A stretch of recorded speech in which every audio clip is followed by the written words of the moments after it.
Olá a todos e todas, professor Sérgio Muniz, professor de Sociologia, mais um encontro, mais reflexões, mais provocações, mais tensionamentos em relação a coisas que parecem que estão dadas e na verdade não estão, né? Precisam ser refletidas. Bom, hoje a gente vai juntar duas grandes categorias, compreensões do nosso tempo, que em muitos momentos são mal interpretadas ou são interpretadas de uma forma um tanto romântica, interpretadas de uma forma um tanto acrítica. E a gente precisa fazer essa reflexão com cuidado sobre essas duas categorias. E eu estou falando ainda da ideia de desenvolvimento, mas agora atrelada à ideia de globalização, ok? E claro, né, essas são expressões que elas transitam entre diferentes áreas: geografia, economia, sociologia, história, relações internacionais, né? Claro que para a educação básica, para o ensino médio, está ali mais no campo geográfico, no campo histórico, sociológico.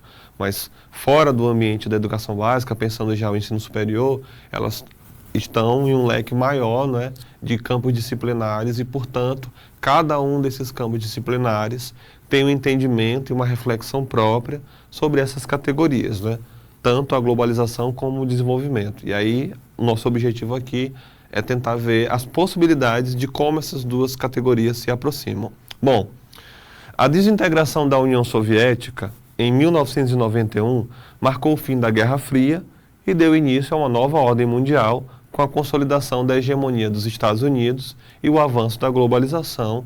Em relação a essa nova ordem mundial, nós já falamos disso nas aulas anteriores. E aí, aqui a gente precisa ir um pouco desses elementos históricos, né, para entender que o fim da Guerra Fria representa ao mesmo tempo o fim da União das Repúblicas Socialistas Soviéticas, também conhecidas como URSS, tá? Que era esse modelo, que era esse projeto político que integralizou vários países em torno, né, desse horizonte maior de implementar, num primeiro momento, estados socialistas que, segundo a própria lógica socialista, possivelmente se transformariam em sociedades comunistas. Infelizmente, ou não, né, dependendo aí do ponto de vista, esse projeto não vingou e aí a União Soviética acabou se dissolvendo em 1991. Esses Estados-nações atrelados à URSS acabaram retomando suas soberanias e autonomias e hoje seguem aí cada um com suas próprias políticas econômicas, em diálogo ou não com as relações internacionais.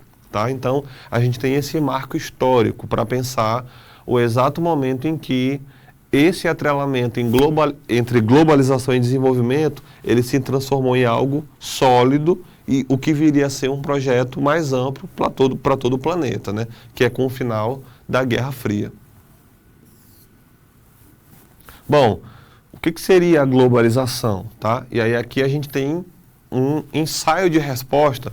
Mas por que, professor? Não é uma definição precisa? Quando eu falo ensaio de resposta, é porque é uma resposta possível. Lembrem, a gente está falando de expressões que elas têm compreensões distintas em diferentes áreas do conhecimento.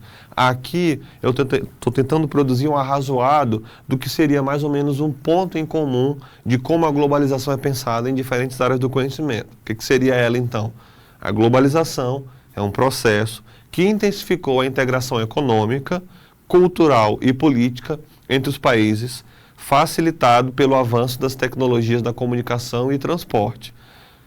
Esse fenômeno acelerou o intercâmbio de bens, serviços e informações, mas também aumentou desigualdades entre nações e grupos sociais. Vocês lembram que na aula passada nós falamos sobre a teoria da dependência? Ou seja, uma teoria que nos ajuda a entender em que circunstâncias e por que razões existe uma correlação desigual de forças entre certos países nas relações internacionais. A globalização, ela pode sim representar esse processo de integração econômica, cultural e política entre os países? Pode, sobretudo a partir das modificações nas tecnologias de transporte da informação? Sim. No entanto, essa mesma globalização, que por um lado pode representar integração, em muitos sentidos, ela também é uma espécie de camuflagem para ocultar essas relações de poder e essas relações de dependência que continuam a existir entre diferentes países dentro da nova ordem mundial. Não é? Porque parece às vezes que a globalização é uma espécie de delírio global em que essa troca econômica, cultural, informacional, ela está acontecendo de forma assimétrica e todos estão tirando algum proveito dela. Será que é realmente isso? Será que dessas trocas globais, os diferentes países e as diferentes sociedades estão tirando proveitos simétricos que vão resultar em benefícios mútuos para todos os envolvidos nessa transação? Quando a gente olha, sobretudo os autores e alguns pensadores que estão pensando criticamente a globalização, a gente percebe que ela é realmente isso, ela é uma espécie de fantasia. Existe um autor muito importante, que é um autor nacional, um autor brasileiro, que desenhou análises muito interessantes sobre a globalização, e ele é o Milton Santos, né? Um autor intelectual da geografia e do direito, nascido na Bahia, mas que ficou reconhecido mundialmente, e Milton Santos vai propor uma teoria geográfica sobre a globalização que vai servir de modelo explicativo não só para quem estuda o Milton Santos no Brasil, mas para quem estuda o Milton Santos em qualquer universidade do mundo, porque ele vai virar uma espécie de modelo analítico geográfico. E o Milton Santos, quando escreve a obra Por uma Outra Globalização, ele está fazendo exatamente essa provocação de que é possível pensar a globalização em três sentidos: como fantasia, ou seja, essa globalização desse intercâmbio simétrico e igualitário entre os diferentes países, mas a globalização como perversão, ou seja, que reproduz essas relações de dependência e que continua a produzir desigualdades entre os países, mas ele também não deixa de sonhar e apresenta uma terceira via, que seria a globalização enquanto alternativa para esse intercâmbio, né? Sem que esse intercâmbio represente necessariamente a reprodução de desigualdades e a reprodução de violências entre os diferentes governos e os diferentes países. Tá? E aí ele é uma chave analítica muito importante para a gente pensar criticamente essa globalização. E aqui, na forma como isso está desenhado no slide, expressa exatamente essa compreensão do Milton Santos, que por um lado a globalização é essa integração, mas por outro lado ela também pode representar desigualdade.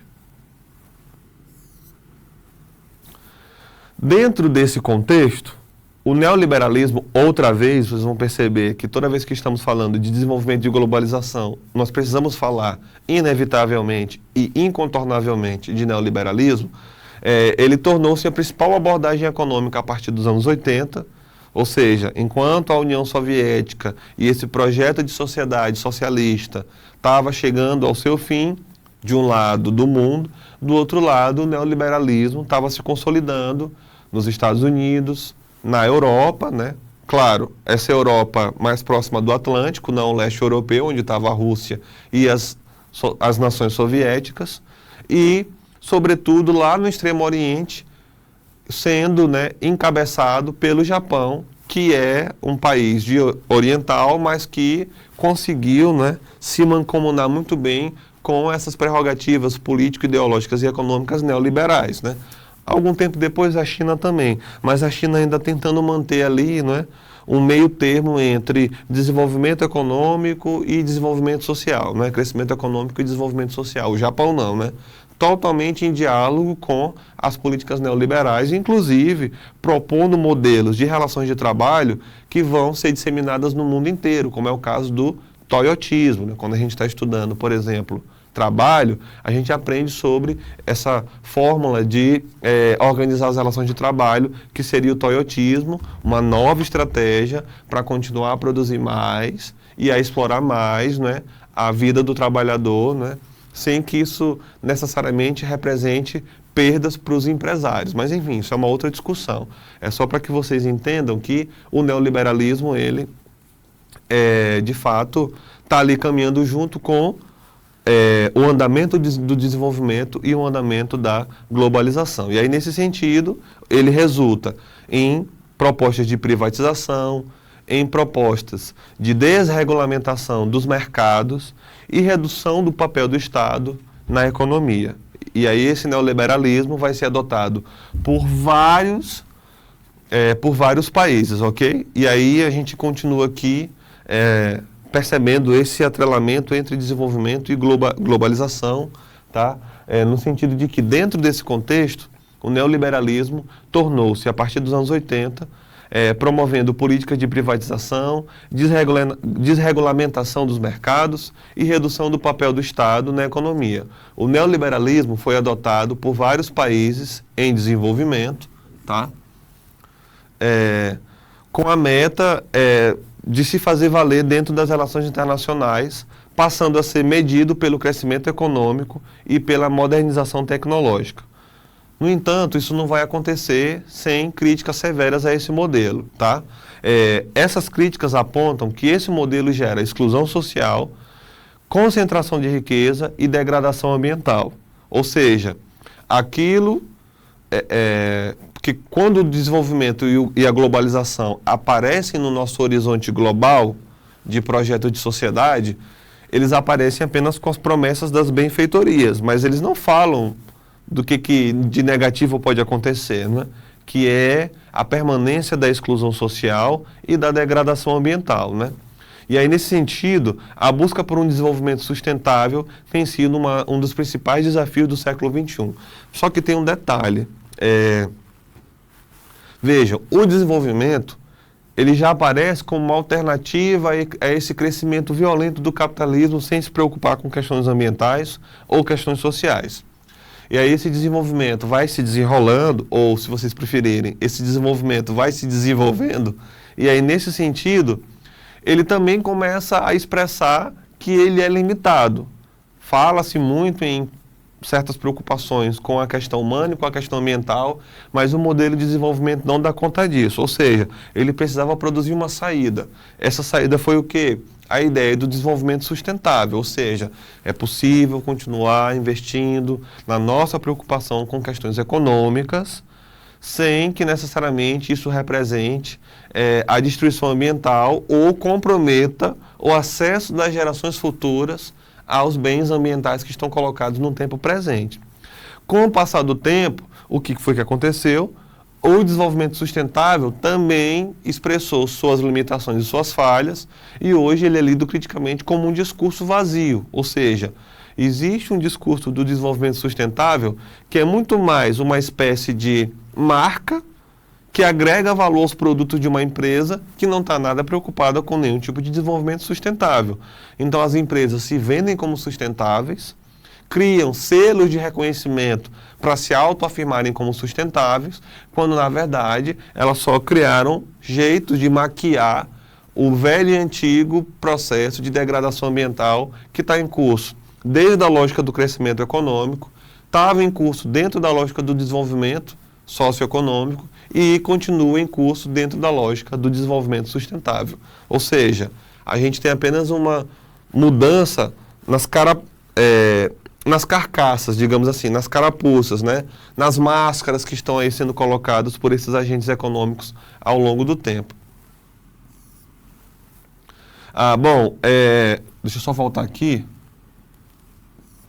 Aí é bom destacar que muitas vezes essa condição desses investimentos, sobretudo relacionado aos empréstimos que vinham do Fundo Monetário Internacional e do Banco Mundial, só aconteciam se esses países, em certa medida, eles estivessem antenados e conectados com as prerrogativas econômicas internacionais, ou seja, atendendo a critérios de desenvolvimento, tá? É bom também enfatizar que o desenvolvimento, como meta das relações internacionais, passou a ser medido pelo crescimento econômico e pela modernização tecnológica, né? E aí, professor, mas o que isso diz sobre a relação entre desenvolvimento e globalização? Na medida em que eu tenho critérios para definir internacionalmente se os países são ou não desenvolvidos, isso significa globalizar esses critérios. Ou seja, uma estratégia para fazer com que as relações internacionais criem critérios válidos para diferentes países, exatamente para que eles se alinhem ao mesmo horizonte político e econômico, né, que tem muito mais a ver com os interesses de certos países do que com o bem comum coletivo das relações entre os países e do próprio planeta. Ainda, né, sobre essa relação, no entanto, críticas apontam que esse modelo gera exclusão social, concentração de riqueza e degradação ambiental. A busca por um desenvolvimento sustentável continua a aparecer nesse horizonte aí do século XXI.